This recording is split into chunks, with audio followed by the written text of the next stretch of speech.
Over the past year or so, I've been studying and sharing examples of cooperative systems. Small grassroots initiatives, worker-owned businesses, community-owned infrastructure, and large federated models like Mondragon, which is a network of worker-owned businesses in Spain.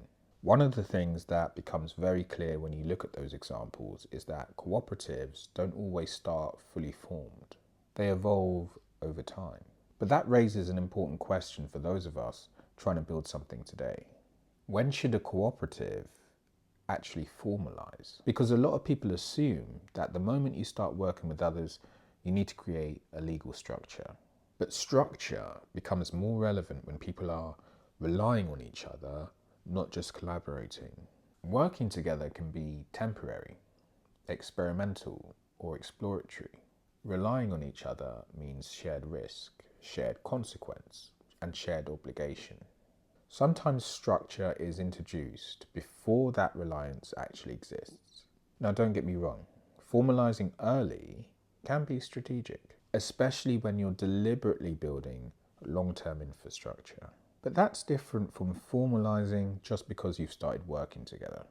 A formal structure coordinates legal liability, asset ownership, revenue distribution, decision authority, and exit rights. Structure is not symbolic. It governs who owns what, who decides what, and who carries risk.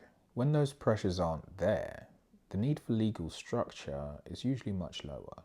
If you look back, most cooperative initiatives don't move from idea to institution overnight. They tend to unfold over time. At the beginning, people are still figuring things out. Roles are fluid.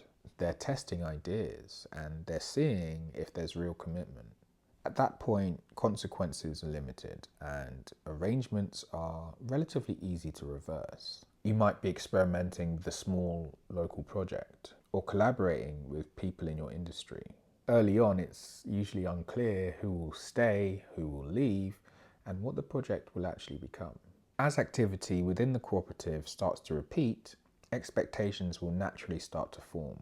The time that people invest increases. Contributions become more visible, and people start to ask questions around responsibility.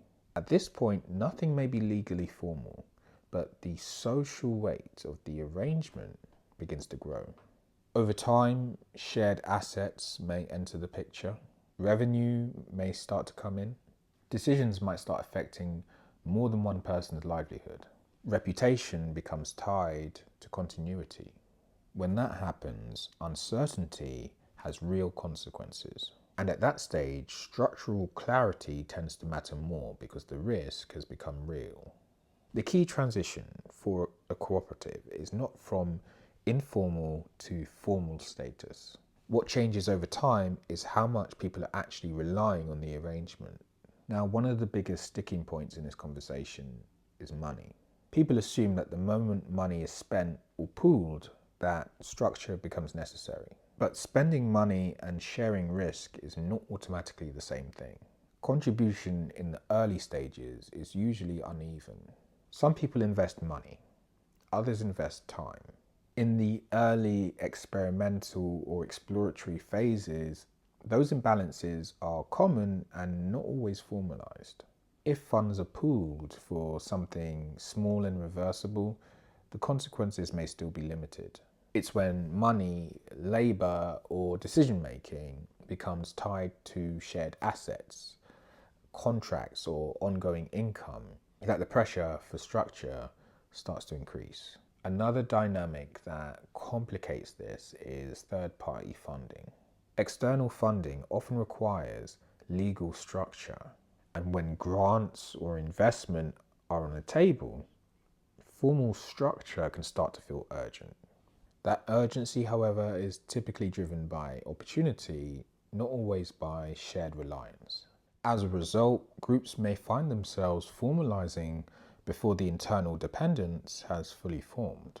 That doesn't make early formalization wrong, but it does mean in those cases that the timing is being shaped by external conditions rather than internal conditions. Now, if we step back from all of this, a pattern starts to emerge. Alignment comes first. Reliance builds over time. When reliance increases, the consequences increase. And that's when structure begins to matter. So there isn't a single right moment to formalize a co-op. It usually becomes clearer when more is generally at stake.